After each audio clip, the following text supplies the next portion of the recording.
Predictably, cell reception at the bottom of a mine shaft in eastern Kentucky isn't very good, so Michael McGuire didn't know the internet was buzzing about him or that a Hall of Fame coach had called him Monday morning. He went to work at 4:45 a.m., descended deep into the coal mine at 6:30 p.m., and had no contact with the outside world until he was above ground again at 4 p.m. When he got out, the second shift crew was waiting to greet him with applause. "Shoe caught me off guard," McGuire says. "Everybody was like, celebrity is coming. Here comes the famous man.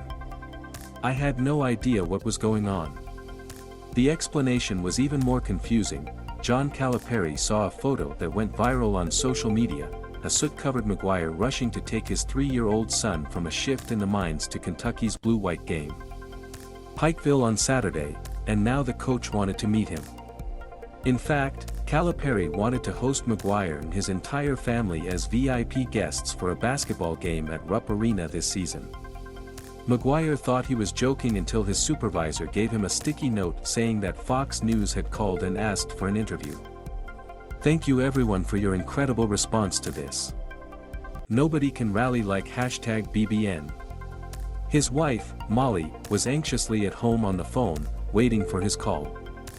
Michael had already experienced everything that suddenly happened while he was still underground. She had seen Calipari share a photo of her charcoal-dusted husband and their bright-eyed child, Easton, from the game. He read the message Calipari shared on social media with his million-plus followers: "My family's American dream began in a coal mine in Clarksburg, West Virginia, so this picture comes to life." She replied and identified the man as her husband. He had answered the phone when Calipari called around 3 p.m. from his personal cell. "Hey, I'm Coach Cal. I just sat there, is that real?" says Molly. They talked for about half an hour, and Calipari shared what kind of a miner his own grandfather was. Cal said he passed before he was old enough to experience all this, but he said, "I wanted to know what I came from, so he went into a mine with a crew. They said he went down, we go in together, we go out together. There's no one left behind because we're one team. I teach my team that, we are one team and we can only do it together," he said.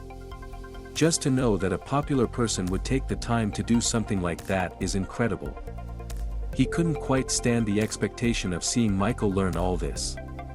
He didn't pick up the phone until he got home from the mine on Monday evening. It was on the road and it was just constant, ding. Finally called and "What's going on in the world?" said Molly. "It was so heartwarming to see strangers thank my husband, appreciate what he's done for our family, and then see Coach Cal do that. It was totally amazing. When we got up this morning, I never thought a day like this would happen." Calipari told them to pick a home game and they'll be his guests for a dinner, pre-game shootout, meet and greet with his players, and fieldside seats at Rupp Arena. "It's mind-blowing," says Michael, 29, who worked in the mines for nearly a year and was a mail carrier before that. An even more speechless man on a hurricane day. "It's amazing to know that so many people have nice things to say. And I never expected to talk to Coach Cal on the phone." McGuire, previously unaware of Calipari's family background or his affinity with the miners, added, "He's like one of us."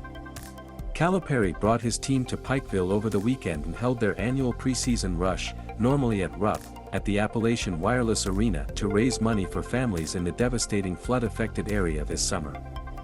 With the team so close, it was McGuire's first chance to take Easton to see his beloved Wildcats in person. "My first impression was, wow, they're so tall," Molly says. Her husband expected to get off work at around 4 o'clock that day and have time to shower, but she didn't get out of the mines until 5 o'clock. Someone took a photo, shared it on Facebook, and the rest is history. "It's normal for us," Molly says. "Our son's coming to t-ball games or charcoal dust-covered family events isn't for us to eat out or anything for him, because he works from daylight to dark, so I can do it. Stay home to take care of our kids. So we just got used to it, coal dust everywhere. We're a little proud of that. This is just what you have to do to make a living here." It's hard to believe that someone took a picture of it and sent it to Cal and it all happened. It hit me right in the middle of my eyes, Calipari said on Tuesday, when he saw the picture of Maguire. We know the power of basketball in our state, Calipari said. He wanted to be there so badly that he was willing to leave without a shower, but that wasn't what it was about. She wanted to be there with her son, It was about that. You bring light to a good man, a hard-working Kentuckian, a coal miner who does everything he can for his family and son. People appreciate you and we appreciate what you represent. Maguire is uncomfortable with all this attention. When asked what this gesture means, he has to think for a while. I can't wrap my mind around this, ever, she says. I'm excited to take my kids to Rupp's.